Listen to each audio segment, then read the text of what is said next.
So today we've got an MT100, brand new, like 24 hours on it, that rolled over yesterday. Here's the scenario. They were on a hill.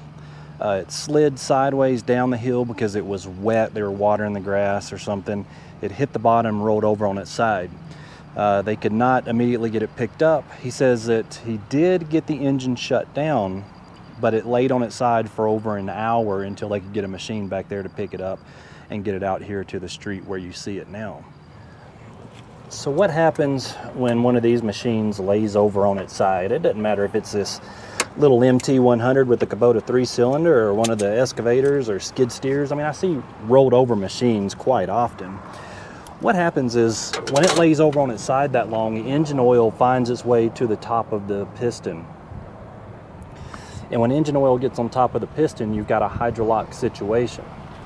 I guess a lot of people are not aware of that hydrolock situation. They get it stood upright and they'll try to start the engine. From what I understand, they did try to start it, but all it does is click. That tells me it is actually hydrolocked. There is oil on top of one of the pistons. If you ever roll over a machine, do not attempt to start it. Is probably my best advice I could give you until someone comes out there or you do what I'm doing now. What I'm going to do in order to get that oil off the top of the pistons and hope that it was shut down in a timely manner to where we didn't bend one of the pistons. That's usually what happens. There's a weak link somewhere on the engine. Well, there's got to be a weak link, and usually that weak link is one of the connecting rods.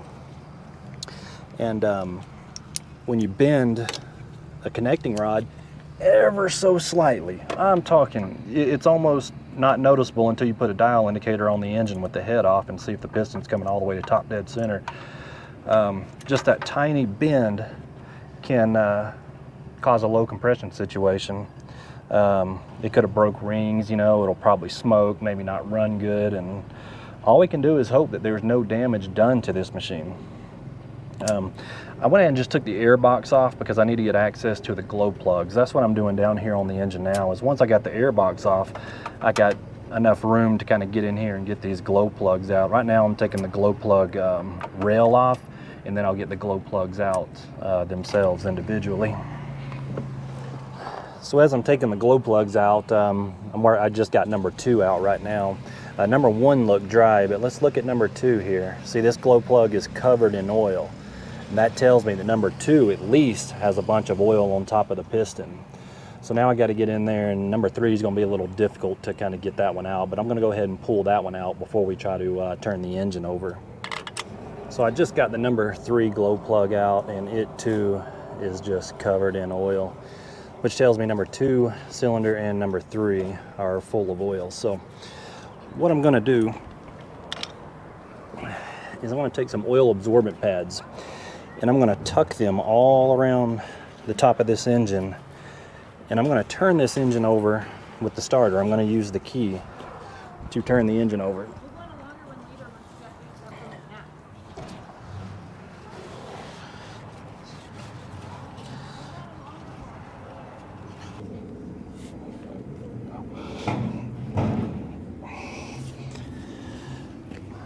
So here's what's going to happen. When I start to turn the engine over, engine oil is going to blow out of those glow plug holes like a geyser. And if you don't plug them up or cover them, I guess, with some type of towels or oil absorbent pads, you're going to make a mess. You're probably going to get a bath. There's going to be engine oil everywhere. So I cover up those glow plug holes as much as I can.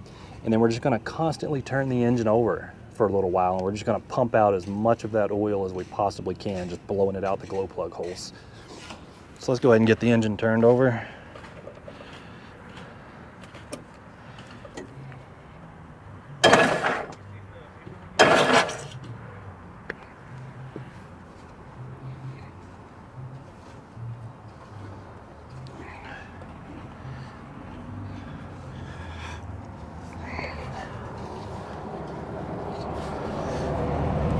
Just got to make sure that all my rags are clear of the belts, pulleys, fan, stuff like that.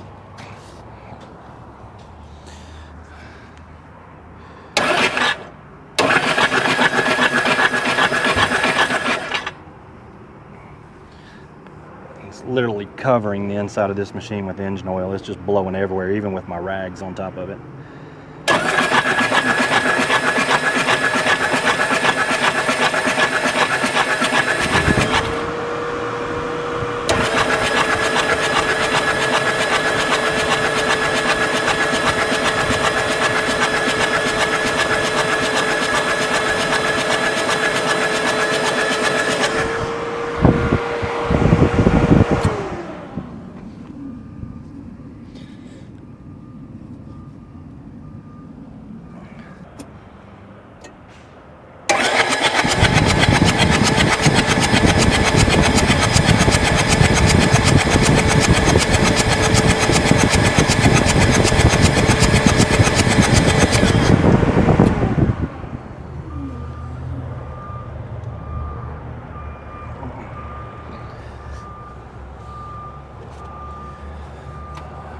Well, it's definitely a mess down in here, but I'm pretty confident that we got the majority of that oil blown out.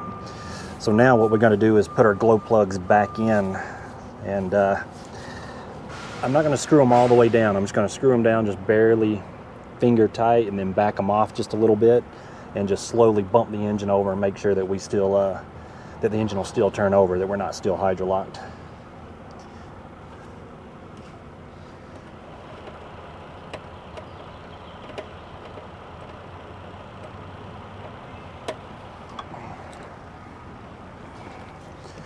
Now that I've got the glow plugs in just hand tight, what I want to do is check the oil in the crankcase and just make sure I've actually got oil in the crankcase before I turn it over. And having the possibility of this starting without any oil. And yeah, it's right at the very bottom of the dipstick. There is some oil in there, but I'm going to go ahead and add about half a gallon before I try to start it.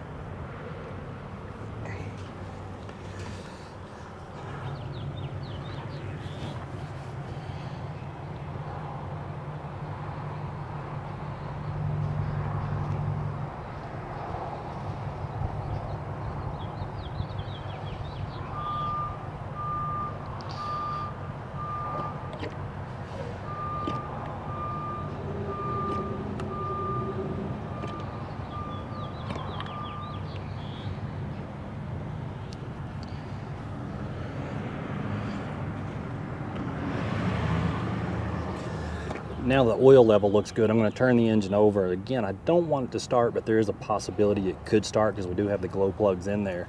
I want some of the compression to blow by the glow plugs just in case we still have oil on top of the pistons. That's why I've got them in most of the way, just a little loose. And I'm not really worried about it blowing the glow plugs out. I've got enough threads on there. They're not going to blow out. This is probably my 50th time doing this, so.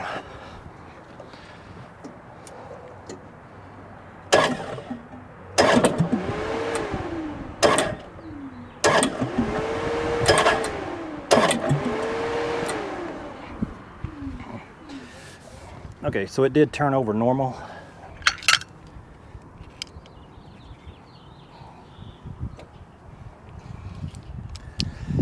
Everything sounded good, so I'm going to go ahead and get these glow plugs screwed all the way in.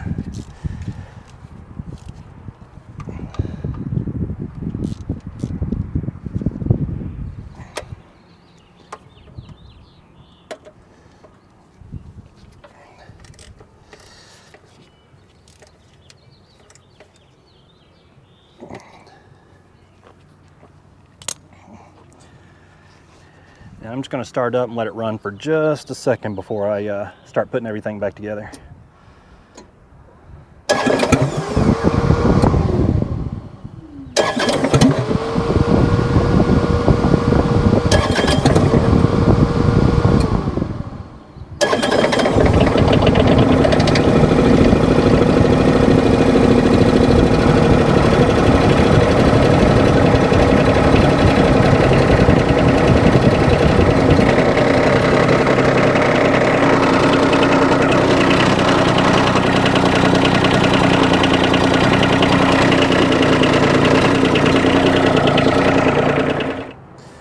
So the engine did start and run, smoked a little bit, not bad. I'm gonna get everything put back together so we can actually run it a little more.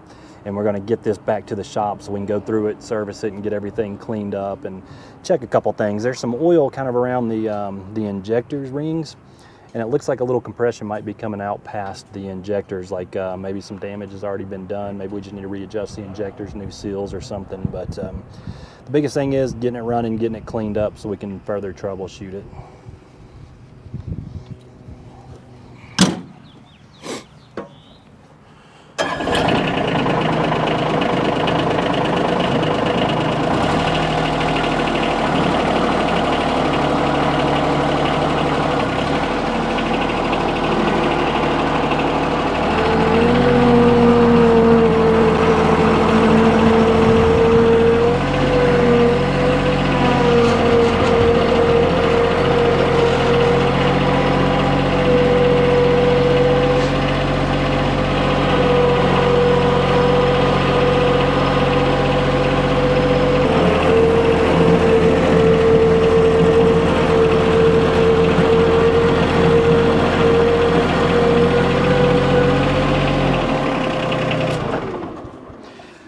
So honestly, I think this machine's going to be okay.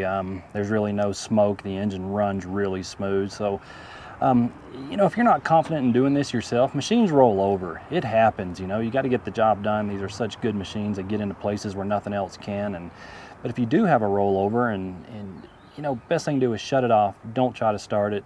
And if you can't do it yourself, call a professional, someone who knows what they're doing that can probably save your engine. Because if he would have bent a rod, you know, yeah, it's probably rebuildable, but it would have been an engine replacement more than likely, and probably $10,000, $12,000, $13,000 somewhere in there to replace that engine. So more of the story is, if you roll one over, do not try to start it until someone takes a look at it. Any questions, please let me know. Thanks for watching.